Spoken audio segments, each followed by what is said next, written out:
Bom dia, vamos dar início a mais um debate que nós periodicamente fazemos, o programa Farol do Sindicato dos Hospitais e Estabelecimentos de Saúde do município do Rio de Janeiro.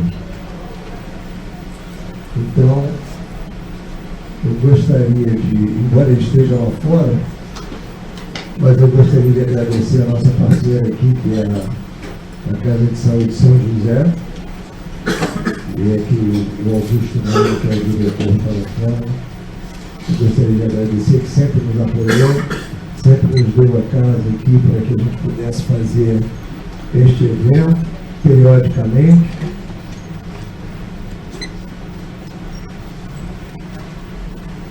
Eu agradecer ao Augusto Viana aqui a casa. A congregação sempre nos ajudou. Para quem não conhece, esse é o diretor Augusto Viana aqui da São José, e que sempre nos apoia.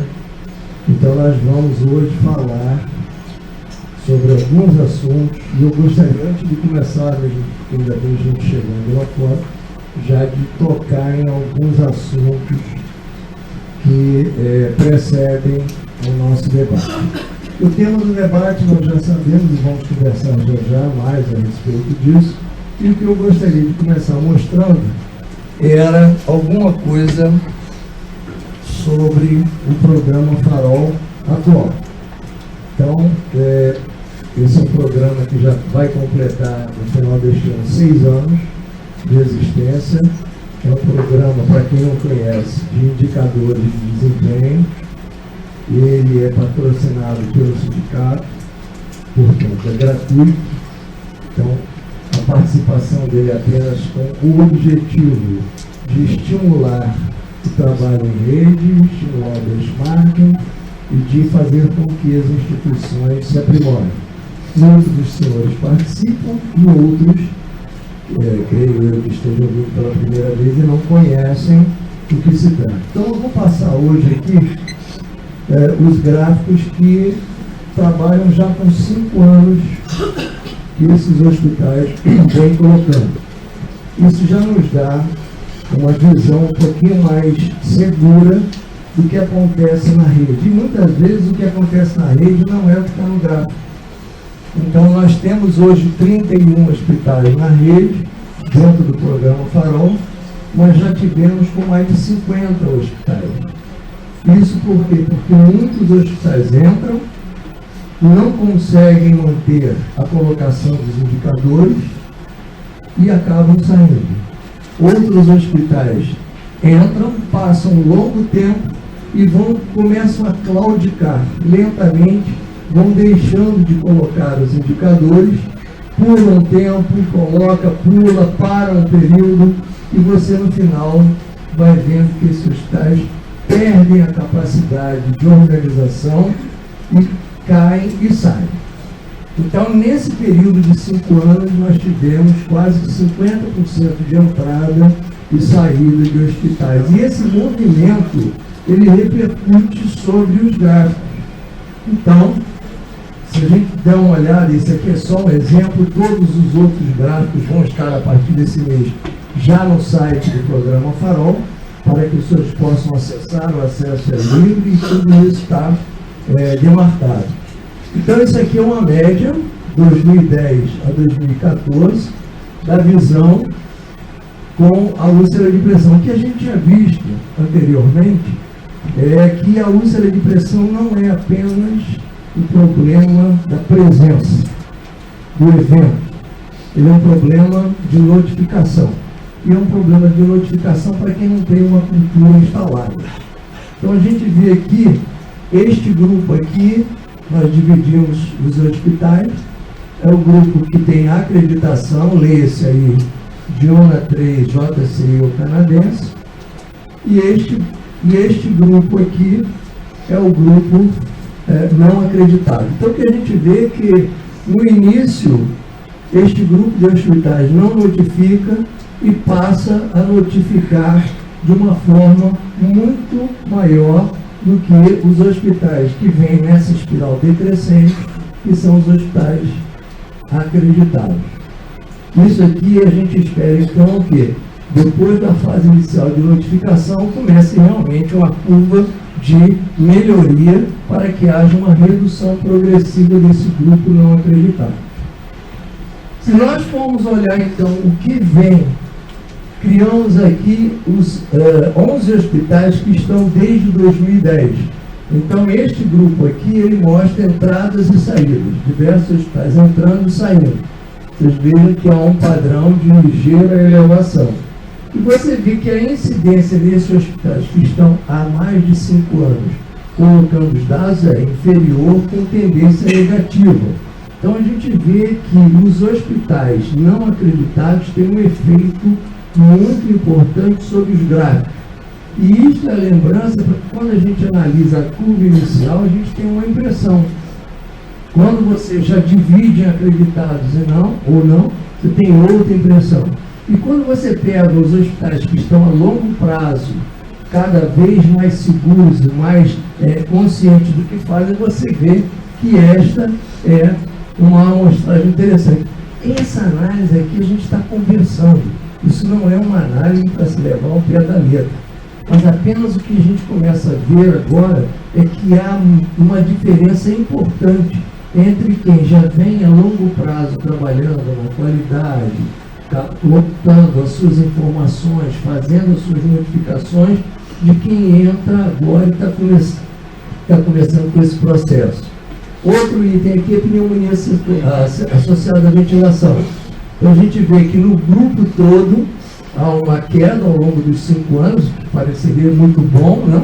Porque você cada vez mais está melhorando as suas medidas profiláticas, você está conseguindo reduzir ao longo dos 5 anos a incidência da pneumonia, e a gente vê que tanto os hospitais aqui que são acreditados, eles têm diferença, embora a tendência seja negativa nos dois, uma diferença que foi maior no começo para agora, no final, e essa divisão é porque a gente quer sempre ver quem são os seus pares, né? Quem são os seus pares? Os acreditados ou não acreditados, que embora não pareça, mas há uma diferença desde a estrutura até a finalização do seu processo. Quando a gente coloca, então, o grupo que vem há muito tempo colocando, nós vamos ver aqui da diferença, onde a queda é acentuada e esta queda está mais acentuada nos hospitais não acreditados, que podem ter cumprido o seu prazo de aprendizado e já está apresentando melhores resultados ao longo do tempo. Isso a gente vai vendo, isso tudo está lá, infecção associada ao catéter venoso central, também em queda. Quando a gente divide, veja bem, os hospitais não acreditados, como cai a incidência da infecção, e os hospitais acreditados sempre tendendo a manter, e nos hospitais a longo prazo isso aqui não tem uma visão de mais ou menos. Então isso aqui, de acordo com a posição do hospital que está dentro e está olhando contra esses grupos, ele vai ver aonde ele se aproxima, aonde ele coloca mais. Isto é uma posição mais não acreditado, mais acreditado, estamos acompanhando. E o que é interessante, nos gráficos anteriores, tem uma reta, uma linha que seria da mesma infecção associada ao catéter do grupo de hospitais da ANAP, que são todos eles acreditados. E quando a gente olha essas, joga uma curva sobre a outra, a gente vai ver que essas curvas são muito similares, ou seja, este grupo acreditado dentro desse programa Farol está muito próximo, se não igual, à linha dos hospitais todos acreditados da ANAP. Então isso mostra que esses dados se equivalem, embora não sejam iguais, e mostra que realmente os dados dos hospitais não acreditados diferem de forma importante dos outros dados. Bom, então isso aqui, para vocês terem uma ideia, tem mais, são 14 gráficos que a gente tem lá, uma parte administrativa, uma parte clínica. Quiserem fazer o acesso, está aberto. Provavelmente mais no final do mês, todos os gráficos que faltam montar já estarão lá no site. E isso permite que a gente consiga oferecer nada mais do que isso. Claro que quando você faz parte, esse acesso é online, o gráfico é imediato, colocou o valor, aparece na tela, você não precisa ficar esperando nenhuma publicação, ele aparece logo e isso já diferencia. Você pode comparar ao longo dos anos, pode comparar acreditado com não acreditado, pode dividir por quantidade de leitos, se é corpo clínico aberto, se atende ao SUS, se não atende ao SUS. Tem uma série de filtros que você clicando muda o padrão gráfico para você ver aonde é que é o encaixe do seu hospital, que aparece com uma cor diferente dos outros, da média dos outros hospitais. Bom, o assunto, motivo pelo qual eu agora agradeço a presença de todos, especificamente dos nossos convidados que virão aqui conversar sobre núcleo de segurança e o setor da qualidade. E eu queria mostrar aqui o porquê do ênfase sobre o assunto. Esse aqui é um gráfico que eu cobri a fonte, embora seja uma fonte confiável, muito confiável. Ele traz valores até 15/7, seria a quantidade total de núcleos de segurança registrados no Anvisa, e que o Rio de Janeiro tem 86 núcleos de segurança registrados contra 509 estabelecimentos hospitalares, segundo o CNES, do Estado do Rio de Janeiro. O que significa isso? Conforme a RDC 36, já publicada há quase 2 anos, mas com efeito 1 ano e meio, todos os estabelecimentos de saúde têm que ter o seu núcleo de segurança. Tá? E no Rio de Janeiro nós estamos com 86 deste total, mas só de hospitais, nós não estamos falando nem 12 estabelecimentos, que aí já é na casa de milhares. Então é necessário, é muito importante que sejam constituídos esses núcleos de segurança. Eles existem, mas não existem. Existem porque não são formalizados frente ao órgão regulador. E o que a gente quer hoje é que os que não existem passem a existir, apareçam frente ao órgão regulador. E principalmente por quê? Porque do total de 12 mil notificações de eventos adversos, o Rio de Janeiro participa com 253.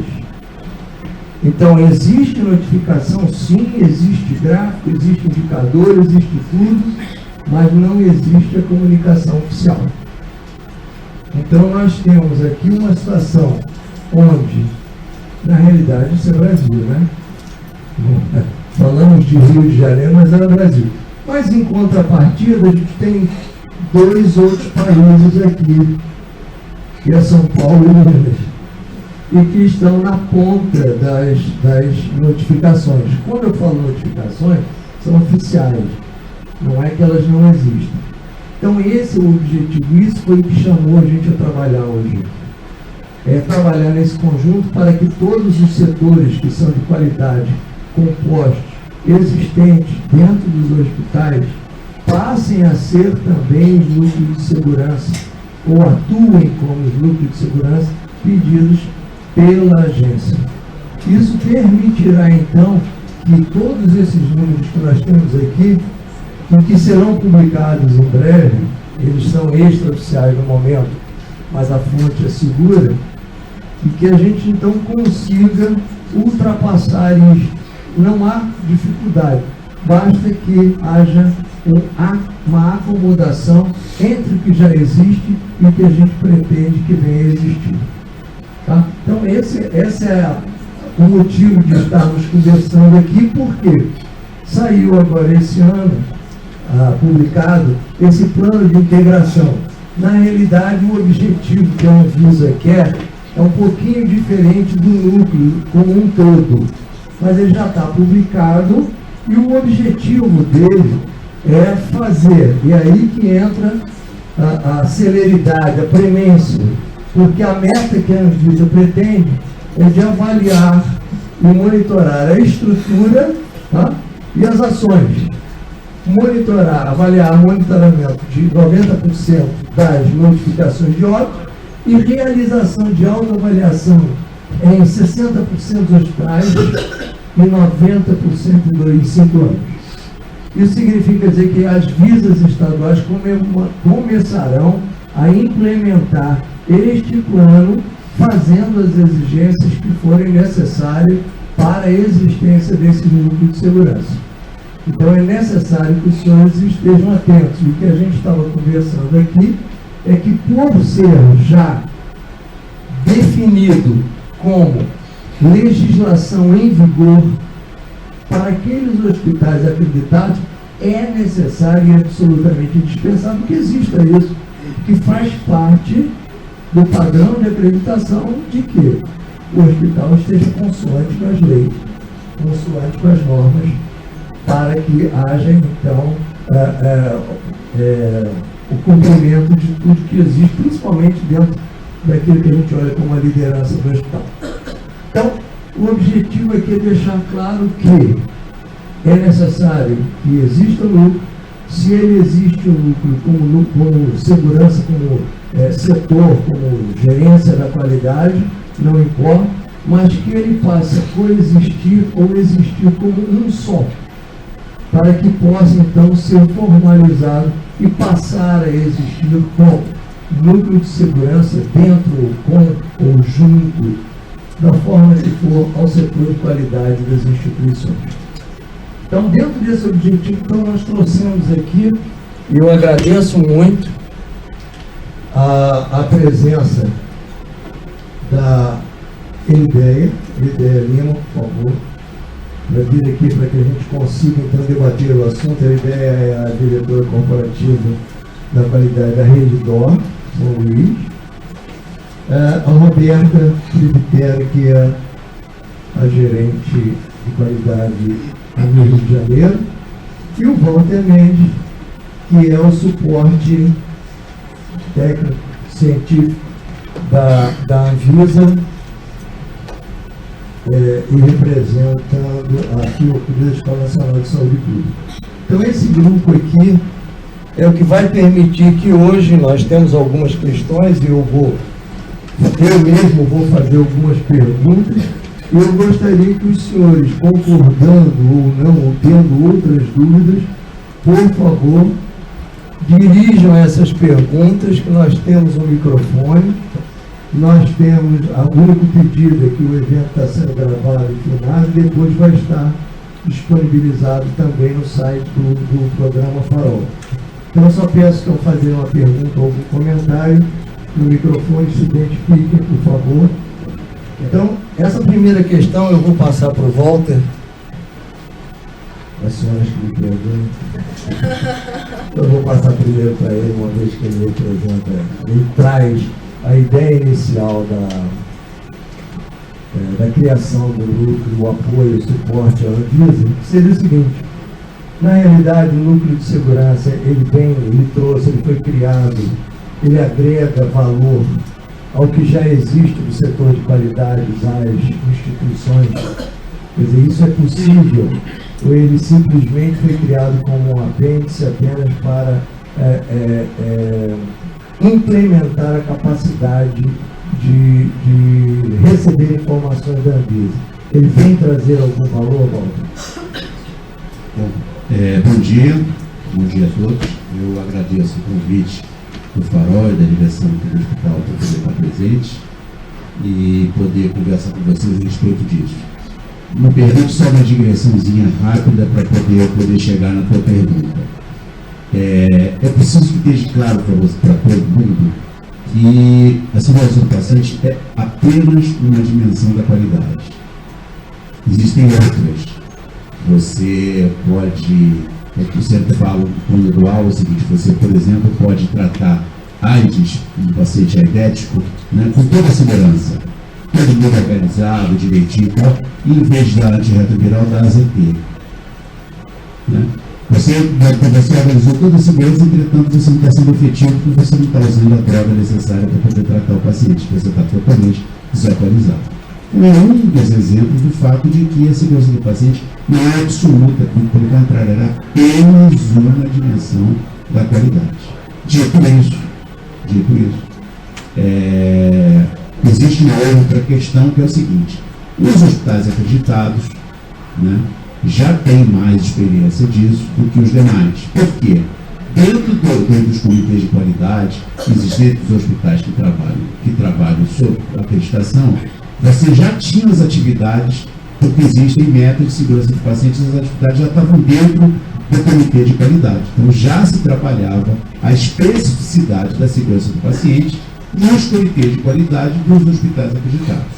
Claro que também outros que não acreditados, não, também, mas dos acreditados, especialmente, essa situação já estava resolvida. Tá? O fato de você ter publicado a 529, que é a lei do Ministério, que é a portaria do Ministério da Saúde, da qual a RDC 36 foi sucedânea para poder regulamentar, né, criou a figura do núcleo de segurança do paciente. É bem-vinda a ideia de se criar esse núcleo, entretanto, a gente não pode vê-lo sob a forma burocrática. Ele faz parte do conjunto de atuação de dentro do hospital que já trabalha a qualidade, ou aqueles que querem também montar a qualidade. Então, ele é parte integrante desse processo. O arranjo, cada instituição vai fazer de um jeito. Tem arranjos em que o núcleo de segurança do paciente fica dentro do comitê de qualidade, junto com outros setores. Existem arranjos em que o comitê de qualidade está aqui e ele se articula com o núcleo de segurança do paciente. O arranjo tanto faz e é bom que cada organização arrume de forma como é melhor para ela, né? Mas a lógica é o seguinte: não se concebe um núcleo de segurança do paciente trabalhar desarticulado de um comitê de qualidade, se por acaso tiver dentro do hospital. É assim, inimaginável a gente ter um negócio assim, total desintegração. Como também não se pode atribuir ao núcleo de segurança do paciente o papel de agência de risco. Também, para isso já existe agência de risco. Né?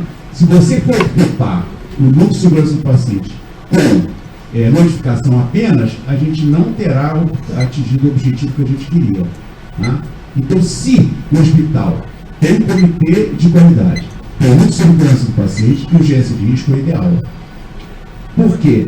As notificações vão ficar com a agência de risco, livrando um tempo para o núcleo de segurança do paciente trabalhar, e a gente pode, numa outra coisa, trabalhar politicamente, internamente, para poder fazer articulação.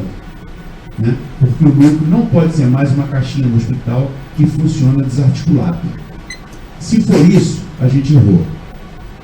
Se isso estiver acontecendo, tanto a portaria quanto o Comitê Nacional de Segurança do Paciente errou. Temos que rever tudo. Então é fundamental ter esse entendimento. E esse entendimento não é só uma questão da vivência, não tem uma base teórica para poder justificar o fato de que essas coisas têm que funcionar de uma forma articulada. Não sei se eu, com isso eu dei uma conta da tua pergunta.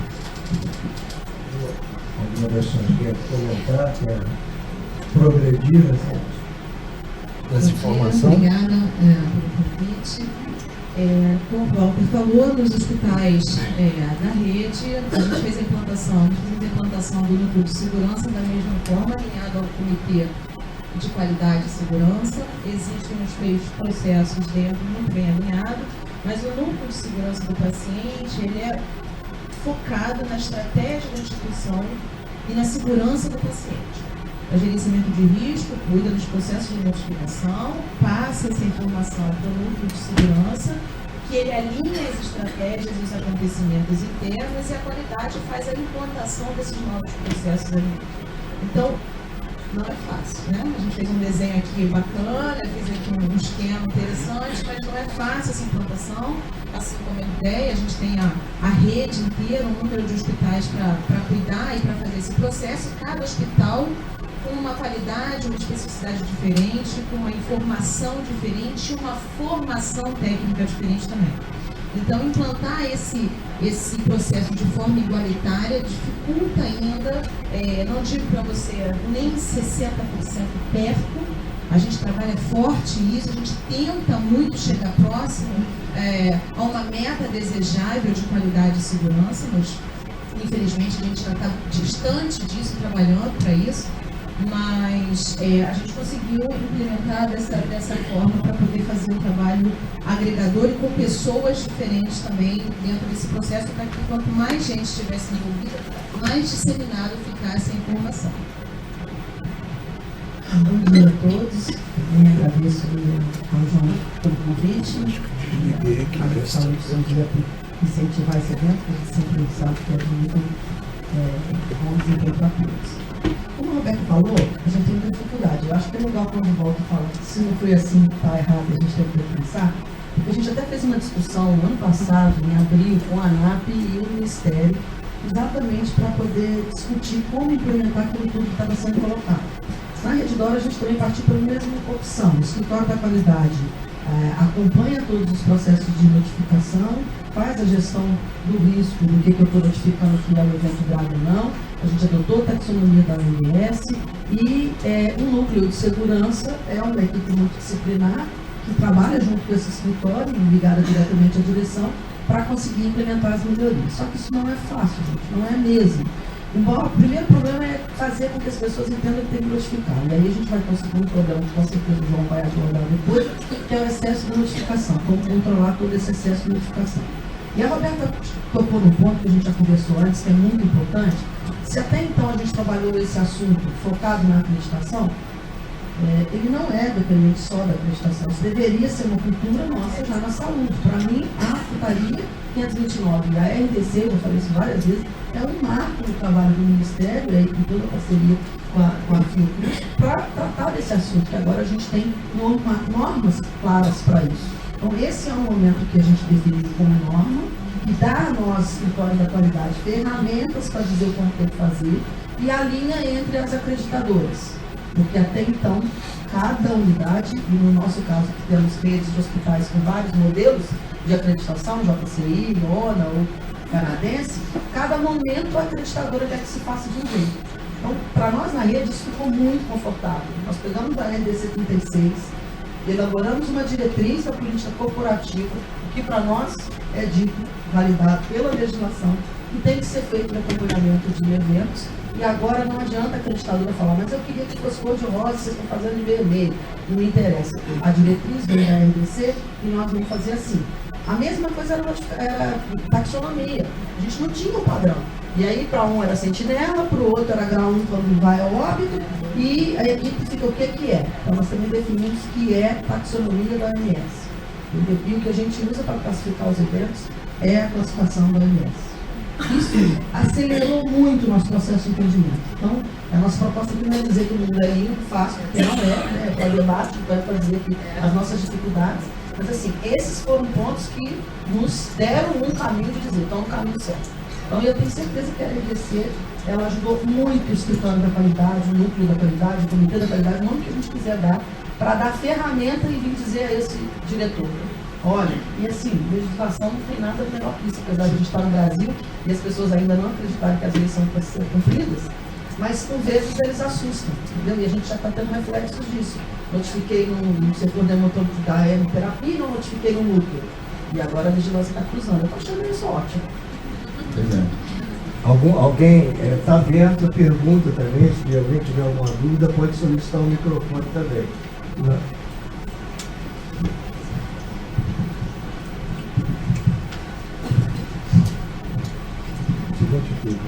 Oi. Augusto Mena, diretor técnico da Caixa de São José.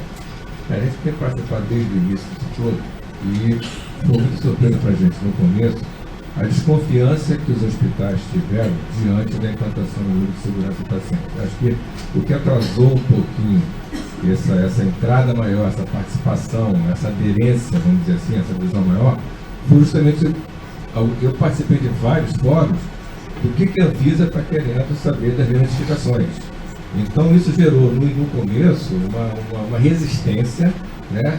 Resistência inadequada, mas houve a resistência, não tem como a gente dizer que não houve, de entender, né? Por que a Anvisa vai agora passar a monitorar minhas notificações, o que ela vai fazer com isso, como que ela vai publicar, como que ela vai divulgar e que repercussão isso pode ter, né, de modo geral, com relação ao tipo de comunicação. Se ele for, obviamente, feito de uma maneira certa, ele tem um benefício; se ele for feito de maneira errada, ele não tem o benefício que inicialmente foi colocado, né? Eu gostaria de fazer um comentário aqui, que nesse intervalo, mês passado, foi publicado aqui no Rio, pela Secretaria Estadual de Saúde, a criação do Comitê do Núcleo de Segurança do Paciente da Secretaria Estadual de Saúde, e que eu não estou vendo a Lourdinha está aí, não. E esse comitê, então, ele seria a base da aplicabilidade de todo este grupo de normas em cada estado, e esse comitê, então, viabilizaria como fazer isto em cada estado. Só existem, segundo a minha perspectiva, 2 estados com esse comitê, São Paulo e agora o Rio de Janeiro. Mas, segundo a Patrícia, já são 4, eu não sei quais são os outros 2 estados. Mas isso ainda é muito mais incipiente do que, na realidade, o que a gente viu aqui de notificações. Ou seja, as Anvisas, as visas estaduais vão passar a trabalhar com esse novo manual, com as metas desse novo manual que foram publicadas agora esse ano pela Anvisa. Isso é uma coisa. A segunda é que nós devemos, ao longo do tempo, avançar, independente dos resultados, porque nós conversamos, verificamos, mas os números não batem. Isso é que é a contradição do processo todo. Independente, eu não sei se a resistência, eu acho que ainda continua, ela ainda é grande, mas a gente precisa avançar mais.